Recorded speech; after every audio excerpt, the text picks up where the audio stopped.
Hello दोस्तों, स्वागत है आपका फ्रंट पेज न्यूज़ के यूट्यूब चैनल में। जी हाँ, आपका ही तो चैनल है। हमारा काम तो बस खबरों से आपको अपडेट कराने का है।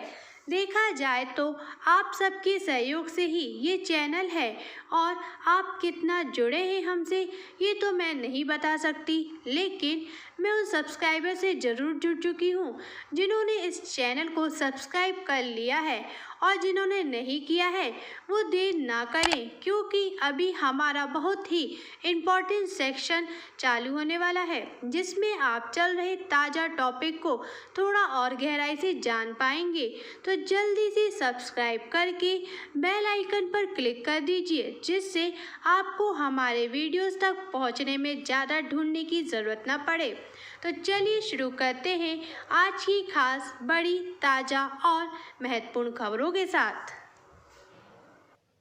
दोस्तों, लॉकडाउन का तीसरा चरण 17 मई तक चल रहा है। अब आगे की लॉकडाउन पर विशेष चर्चा आज दोपहर 3 बजे ही पता लगेगी कि लॉकडाउन में आगे क्या दिशा निर्देश केंद्र सरकार निकाल पाएगी। आज पीएम मोदी जी 5वीं बैठक राज्यों के मुख्यमंत्रियों के साथ होगी। इस बैठक की वीडियो कॉन्फ्रेंसिंग में पता चलेगा कि राज्यों और केंद्र सरकार ने मिलकर क्या नई रणनीति तैयार की है।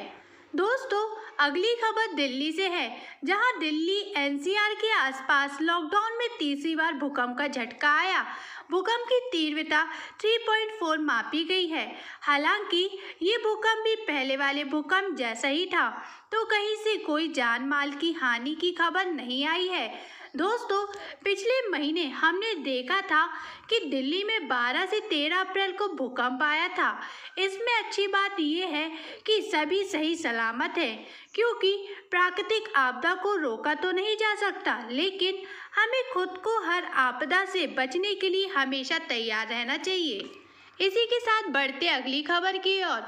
महाराष्ट्र विधान परिषद की 9 सीटों के लिए 21 मई को होने वाले चुनाव में कांग्रेस 2 की बजाय एक प्रत्याशी खड़ा करने पर सहमति के साथ ही राज्य विधायिका के उच्च सदन में मुख्यमंत्री उद्धव ठाकरे समेत अन्य प्रत्याशियों के निर्विरोध चुने जाने का रास्ता साफ हो गया है।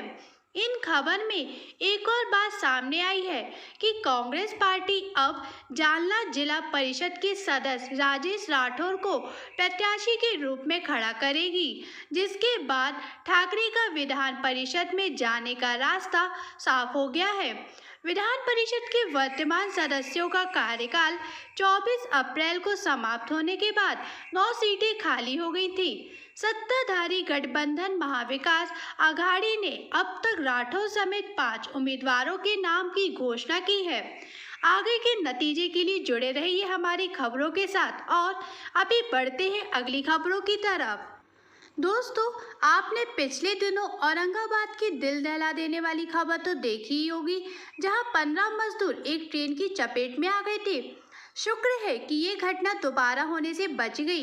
ऐसा ही एक नया मामला आया है, जहां पश्चिम बंगाल से झारखंड लौट रहे 20 प्रवासी श्रमिक उस समय बाल बाल बच गए जब वे रेल पटरियों पर पैदल जा रहे थे, और एक नदी के ऊपर बने पुल पर रेलवे का निरीक्षण यान उनके सामने आ गया।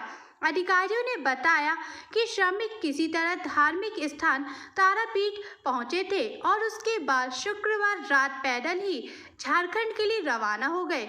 उन्होंने बताया कि रात में करीब 9:30 बजे जब वे एक पुल पर थे, तभी विपरीत दिशा से रेलवे का एक निरीक्षण यान सामने आ गया। निरीक्षण यान के चालक ने पटरियों पर लोगों को देखकर तत्काल आपातकालीन ब्रेक लगाया। इन लोगों में महिलाएं और बच्चे भी शामिल थे। अब इन अधिकारियों ने इन लोगों को वापसी झारखंड भेजने की व्यवस्था की है। दोस्तों, ऐसी खबर आ रही है चारों ओर से कि मेरा मन ही नहीं होता सुबह सुबह आप लोगों को ऐसी खबरें सुनाऊं कि आपका दिन खराब जाए, लेकिन फिर भी ये लगता है कि घटनाओं में मरने वाले तो आखिर भारतीय ही हैं। उनके प्रति हम थोड़ी सहानुभूति दिखाने के साथ साथ बाकी लोगों को भी सतर्क कर सकते हैं। न ताकि ऐसी कोई घटना दोबारा ना हो। खबर है मध्य प्रदेश के नरसिंहपुर जिले में एक सड़क हादसे में 5 मजदूर की जान चली गई। नरसिंहपुर जिले के मुहावनी थाने के पाठा गांव के आसपास आम से भरा ट्रक अनियंत्रित होकर पलट गया। इस ट्रक में 20 मजदूर सवार थे जो कि हैदराबाद से उत्तर प्रदेश एटा और झांसी जा रहे थे। 5 मजदूरों की मौत ट्रक में दबकर हो गई, जबकि 2 की हालत गंभीर बताई जा रही है। वहीं 13 घायलों का इलाज जिला अस्पताल में चल रहा है। हैरान करने वाली बात यह है कि इनमें से एक मजदूर में कोरोना के लक्षण भी मिले हैं, लिहाजा ट्रक के आमों को नष्ट करा दिया गया है। वहीं सभी के सैंपल लिए गए हैं। अब खुद सोचिए दोस्तों, ओवरलोडिंग से इतने हादसे होते हैं, फिर भी लोग क्यों इतना रिस्क लेते हैं? ये उनकी लापरवाही तो होती है जो उनकी जान को जोखिम में डाल सकती है। तो मेरी सबसे गुजारिश है कि कृपया ऐसा ना करें और हर जगह समझदारी और सूझबूझ से काम लें। इतनी नकारात्मक खबरों के बाद एक सकारात्मक खबर भी देख लेते हैं, जिससे हमारे मन का तनाव थोड़ा कम हो जाए। खबर है कि ब्रिटेन में फंसे 326 भारतीय नागरिकों का पहला समूह लंदन से एयर इंडिया का बोइंग 777 विमान 326 भारतीयों को लेकर मुंबई के छत्रपति शिवाजी महाराज अंतर्राष्ट्रीय हवाई अड्डे सुरक्षित पहुंच गया है। चलो, ये तो अच्छी खबर है। मेरी तरफ से उन सभी भारतीयों को हार्दिक शुभकामनाएं। दोस्तों, एक तरफ पाकिस्तान सांस नहीं लेने दे रहा है और हर दिन कुछ न कुछ अपनी हरकतों से भारतीय सेना को नुकसान या परेशान करने में लगा रहता है, तो दूसरी ओर आए दिन चीन के सैनिकों से भी भारतीय सेना की झड़प होती रहती है। खबर है कि उत्तरी सिक्किम के नाकुला सेक्टर में भारत और चीन के सैनिकों के बीच झड़प हुई थी। इस घटना में 7 चीनी सैनिक जबकि 4 भारतीय सैनिक घायल हुए थे। हालांकि सेना की तरफ से एक बयान के मुताबिक बाउंड्री विवाद नहीं सुलझने की वजह से यहां आए दिन तनाव की स्थिति पैदा हो जाती है। पहले भी कई बार ऐसा तनाव देखने को मिला है, जिसे बातचीत के जरिए सुलझाया गया है। दोस्तों, अगली खबर बहुत ही खास और काम की हो सकती है आपके लिए या उन लोगों के लिए जिन्हें आप ये खबर बताएंगे, तो धैर्य बनाए रखिए और इस खबर पर जरा गौर कीजिएगा। खबर है कि अब उत्तर प्रदेश सहित देश की 16 राज्यों के लोग फिलहाल राशन कार्ड पोर्टेबिलिटी का लाभ उठा सकेंगे। इसके अंतर्गत आंध्र प्रदेश, गोवा, गुजरात, हरियाणा, झारखंड, केरल, कर्नाटक, मध्य प्रदेश, महाराष्ट्र, राजस्थान, तेलंगाना, त्रिपुरा, बिहार, पंजाब, हिमाचल प्रदेश तथा केंद्र शासित प्रदेश दादर नगर हवेली शामिल है। एक राष्ट्र एक राशन कार्ड पहल के तहत राष्ट्रीय खाद्य सुरक्षा कानून NFSA के पात्र लाभार्थी एक ही राशन कार्ड का उपयोग करके देश में कहीं भी किसी भी उचित मूल्य की दुकान से अपने हिस्से का खाद्यान्न ले सकेंगे, जिसमें प्रवासी मजदूरों को इस योजना का विशेष लाभ मिलेगा। दोस्तों, ये योजना सचमुच कारगर है और ये सही भी है। जैसे एक ATM से इंसान कहीं से भी पैसे निकालने में सक्षम है, वैसे ही अब मात्र एक कार्ड से इन 16 राज्यों में कहीं से भी राशन पाने का हकदार होगा। दोस्तों, देश जिन हालातों से गुजर रहा है उस हिसाब से भारतीय राजस्व में थोड़ा असर तो पड़ेगा ही। ऐसा नहीं है कि भारत में पैसों की कमी है। हमारा भारत तो आज भी इतना सक्षम है कि किसी भी देश का पेट आराम से भर सकता है और भारत में तो पर्यटन कदम कदम में है और विदेशों से आए लोगों का पेट भी भारत सदियों से भरता आया है। अगर सही से सब अपनी जिम्मेदारी निभा लें देश के प्रति, तो 5 सालों में भारत अमेरिका को भी पीछे छोड़ सकता है।